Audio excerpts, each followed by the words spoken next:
Bom, falando nessa situação e de anistia, que é um projeto que tem uma movimentação intensa também do ex-presidente Jair Bolsonaro, eu quero tocar num outro assunto e conversar com a nossa reportagem, porque a primeira turma do Supremo Tribunal Federal formou maioria para manter uma multa eleitoral de R$40 mil que foi aplicada ao ex-presidente Jair Bolsonaro. Eu vou chamar a Janaína Camelo, que vai trazer as informações para a gente agora. Boa tarde, Jana. Bem-vinda.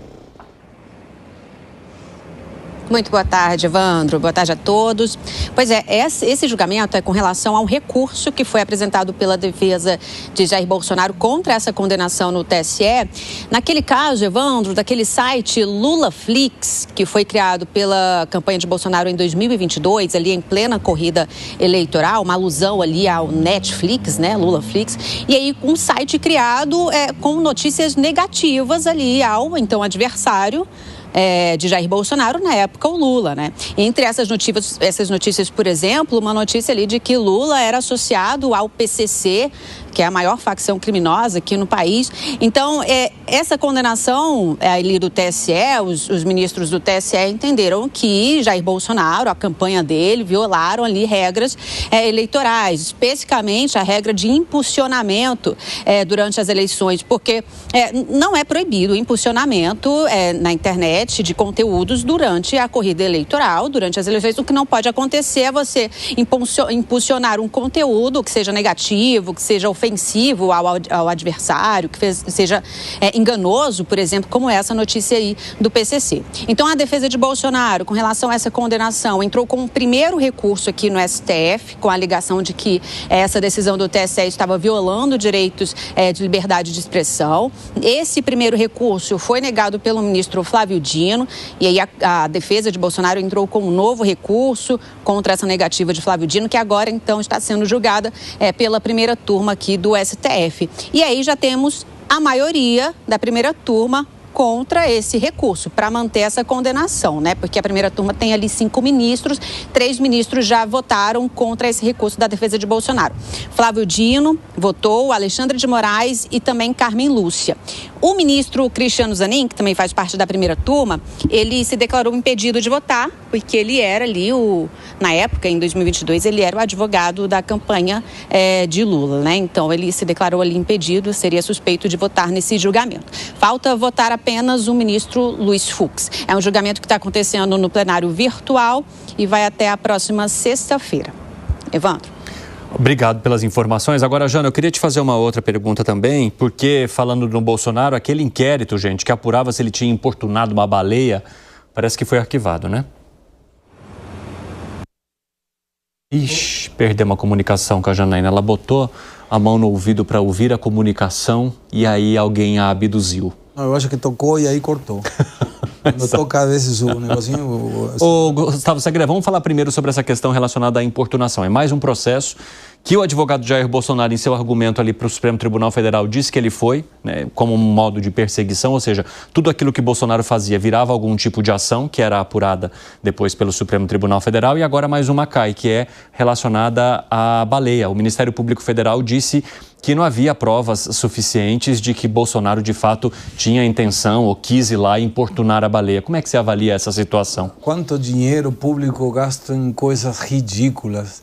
Só faltava chamar a testemunhar a baleia e, como não encontraram, então arquivaram o processo. É ridículo. Chamar para alguém por importunação de uma baleia e, coincidentemente, todos esses casos, joias, TCU, agora a vacina, a carne de vacina arquivada, a baleia arquivada, não sei se fica alguma multa de trânsito que ainda esteja aberto, mas agora está a joia da coroa. É o processo no STF contra ele para apurar se teve participação nessa tentativa, cogitação, sei lá, do golpe de Estado. Então, para que vai perder tempo com baleia, carne de vacina, tudo isso, se a coroa já está aí colocada bem em cima da mesa? Ô, Piperno, o que você acha desse processo, né? Porque ele gerou bastante divergência, sim, e até foi questionado um certo exagero na quantidade de ações contra Jair Bolsonaro à época. Você vê, no final de semana foi publicada uma entrevista do presidente Bolsonaro, Folha de São Paulo, UOL, alguma coisa assim, né, em que ele fala que ele admitiu, digamos, consultas a outras alternativas, acho que foi essa expressão que ele usou, né, que não apenas a posse do presidente Lula. Ficou uma coisa muito estranha no ar, né? Então isso é muito sério. Falou lá em artigo 142 de novo, tal. Isso é algo extremamente grave. Então, quando você tem um episódio dessa gravidade, e aí aparece alguém, um gaiato qualquer e tal, e enfia junto essa história da baleia, é óbvio que esse processo da baleia é uma coisa que, veja, só atrapalha aquilo que de fato é o mais sério. É um processo que ninguém levou a sério, provavelmente nem os oposicionistas do presidente Bolsonaro. É evidente que isso foi feito só para fustigá-lo, só que também acaba, de alguma forma, atrapalhando o que de fato é importante e sério, que é o envolvimento dele em uma trama golpista. Mas você acha que viraria uma cortina de fumaça? Não é que vira uma cortina de fumaça, Evandro, mas é que a partir do momento... Eu acho que não teria nem grandiosidade para virar uma cortina de fumaça, né? Tudo é feio. Veja, aparecem muitas acusações sem muito critério e acabam dispersando daquilo que de fato é o foco, é o importante. O que é o mais importante nisso? É a trama golpista. É isso que está sob investigação. E é sobre isso em relação ao qual param muitas suspeitas, para dizer o mínimo, né? Ô Zé Maria Trindade, você acredita que houve, de certa forma, perda de foco dos opositores de Jair Bolsonaro ou de partidos que em algum momento moveram ação contra ele, independentemente da situação? Eu sempre disse, né? Há um ditado que fala que quando a esmola demais, o santo desconfia. Eu faço um paralelo ali dizendo o seguinte: quando a cobrança é demais, todos desconfiam. E eu sempre dizia que havia uma perseguição jurídica. E eu falava até em 3 pontos para o então presidente Jair Bolsonaro. Através do Congresso Nacional. O Congresso estava fustigando demais, de uma forma inédita, o então presidente Jair Bolsonaro. Uma perseguição. Por outro lado, uma perseguição na imprensa que eu nunca vi desta forma, né? Uma perseguição pública. E essa perseguição editorial tornava o governo mais difícil. E, por último, a jurídica. Eram vários inquéritos e processos durante o presidente Jair Bolsonaro no Palácio. Veja bem, antes não se podia processar um presidente da República sem anuência do Congresso Nacional. E aí, ali no governo Michel Temer, antes até do Bolsonaro, o próprio Supremo disse: é verdade. A Constituição diz que um presidente, no exercício do poder, não pode ser processado sem autorização do Congresso. Tá, mas pode ser investigado, pode sofrer um inquérito. Aí foram vários inquéritos, na época 7 inquéritos. Isso não saiu barato não, viu? O IBAMA aplicou uma multa de R$ 2.500, ou seja, uma condenação pelo IBAMA desta importunação. A lei brasileira impede que você se aproxime a menos de 100 metros de uma baleia, né? A lei fala isso. O IBAMA aplicou a multa de R$ 2.500 e aí está resolvido. Quer dizer, esse foi arquivado, mas a multa está lá. Ô Zé, eu quero até aproveitar e chamar aqui a Janaína Camelo, que vai trazer mais detalhes dessa história para a gente agora. Fala aí o desfecho, Jana. Pois é, Evandro, só para explicar direitinho, foi o arquivamento pedido pelo próprio Ministério Público Federal, dizendo que não ficou comprovado que Jair Bolsonaro importunou essa baleia, né? Esse caso aconteceu ali nas praias de São Sebastião, no litoral de São Paulo. E, inclusive, a Polícia Federal, durante a investigação, no inquérito, já havia afirmado que não tinha conseguido colher provas ali e também não indiciou Jair Bolsonaro. Então, o Ministério Público decidiu arquivar sem apresentar nenhuma denúncia. Só lembrando que na época Jair Bolsonaro disse que durante esse passeio ele realmente cruzou, ali ficou tudo registrado em vídeo, né? Cruzou com essa baleia jubarte, mas ele tomou todo o cuidado para que ela não fosse importunada, desligou o motor ali do jet ski para que não atrapalhasse ali o caminho da baleia. E aí, então, agora esse caso foi arquivado, inclusive a defesa de Bolsonaro também divulgou uma nota dizendo que a investigação foi absurda, né? Porque a máquina pública foi mobilizada, abre aspas, na direção de um episódio nitidamente sem qualquer repercussão jurídica. Fecha aspas. Essa foi a declaração da defesa de Bolsonaro na época. Evandro. Valeu, Jana. Obrigado. Fala, Segré. Eu acho que todo esse tipo de questões dá uma força para algum comentário da defesa do Bolsonaro, pessoas próximas do ex-presidente, dizer, gente, vocês estão vendo, estão me colocando como que importunei uma baleia, veio o carnê da vacina, que a partir do carnê da vacina veio um monte de processos aí atrás, e vamos lembrar que foi o primeiro processo através do qual o Mauro Cid foi preso. Sim. E através de buscas e apreensão, foram obtidas um monte de provas de outros processos que surgiram. Eu lembro que na época do Bolsonaro, Evandro, não teve nenhuma vez no histórico, desde 1808, que começa o STF, até a formação em 1931, tinha 15 membros, passa para 11, até desse momento, até agora, nunca um presidente de exercício foi tão colocado nas cordas como Bolsonaro. Todo dia, uma semana sim, uma semana também, 48 horas de intimação para isso, 48 horas de intimação para o outro. Isso se viu nesse governo e depois não se viu mais. E antes também não. E reforçando um pouco a fala do Piperno, é muito interessante essa matéria, recomendo às pessoas a lerem, inclusive eu publiquei nas minhas redes sociais uma parte dessa entrevista, porque o presidente não fala absolutamente nada de qualquer coisa que não seja dentro do que consta na Constituição, Piperno. Agora, 4h25, o pessoal da rádio vai para um rápido intervalo, daqui a pouco espero vocês, beleza? Eu estou fazendo aqui uma maior encenação para chamar e é para a rádio, ninguém está me vendo, né? Mas o pessoal que me acompanha nas outras plataformas, sim, então a gente segue juntos. Já já o pessoal da rádio está de volta. Te espero, meu povo. Fala, Piperno. Então tá aqui, ó. Ex-presidente admitiu ter conversado sobre alternativas como estado de sítio e intervenção, mas argumenta que nada saiu do âmbito das palavras. Mas assiste a entrevista. Então, não, eu vi a entrevista, então. Ele, né? Então, é óbvio que ele não vai falar, puxa, eu tentei um golpe. Não, mas ele fala, eu conversei, eu consultei pessoas, né?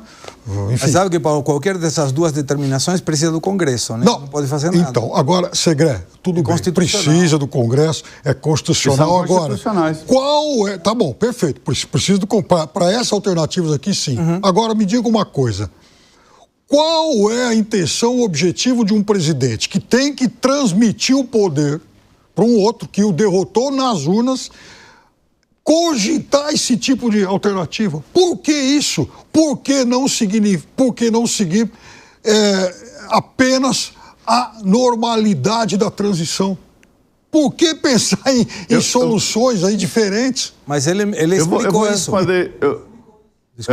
Olha, Piperno, o dever de um presidente da República, mesmo em transição, é transmitir a paz, né? E esta avaliação sobre estádio de sítio, que teria que ser aprovado no Congresso Nacional, que são artifícios constitucionais, seria em caso de uma grande revolta, e estava desenhado isso. As pessoas na frente das instituições militares e as reclamações, vamos dizer, a inaceitação do que estava acontecendo, poderia provocar. Então, se o estado de sítio, que é um remédio previsto na farmacologia constitucional, exatamente para dar paz, em caso de acontecer algum tipo de revolução e tal, seriam aplicados esses institutos constitucionais. Perfeito. Mas um presidente tem que se antecipar aos fatos. Meu prezado Zé Maria, por que não, então, simplesmente soltar um comunicado para que as pessoas fossem para casa? Não seria politicamente muito mais barato e simples do que cogitar uma medida diferente? Estavam comandadas lá. Você parte do pressuposto de que essas pessoas estavam lá porque o presidente queria que elas estivessem. Isso não é verdade e já houve a comprovação de que não era verdade. Não, Zé, pera lá, Zé. As pessoas eram bolsonaristas que estavam lá imaginando uma solução diferente. Agora, um líder como era o presidente Bolsonaro, um líder dessas pessoas, pelo menos, é óbvio que se ele faz um pedido, pelo menos uma grande parte dessas pessoas teriam voltado para casa. Gani, vai lá, você não falou ainda. Ele dava sinais, vou entregar o governo... Para mim, ele falou, vou entregar o governo melhor do que recebi, e é um absurdo do que está acontecendo. Ele me falou isso naquele momento. Zé, o general Mourão, aqui conosco, foi questionado sobre isso. General, por que algum auxiliar próximo não chegou para o presidente Bolsonaro e falou, presidente, peça para esse pessoal ir embora? O general Mourão falou, eu tentei, ele não me ouviu.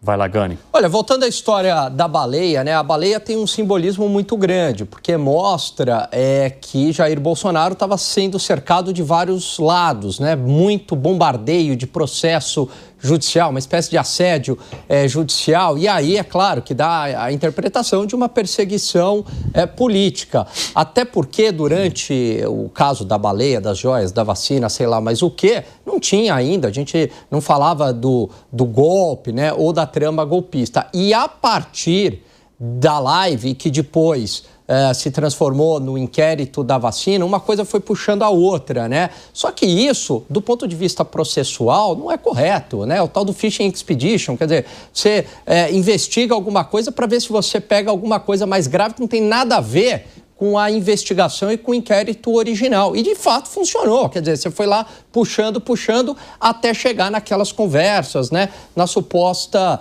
trama golpista. Então, o que causa uma certa indignação na sociedade brasileira, ou parte da sociedade brasileira, é que, para um lado, a lei vale com todo o seu rigor, extrapolando até os limites da lei constitucionais. Para o outro, né, a gente viu claramente as condenações anuladas do Petrolão, sendo que a corrupção existiu, não vale. Então, esse dois pesos, duas medidas é que acaba gerando uma certa revolta, principalmente na oposição.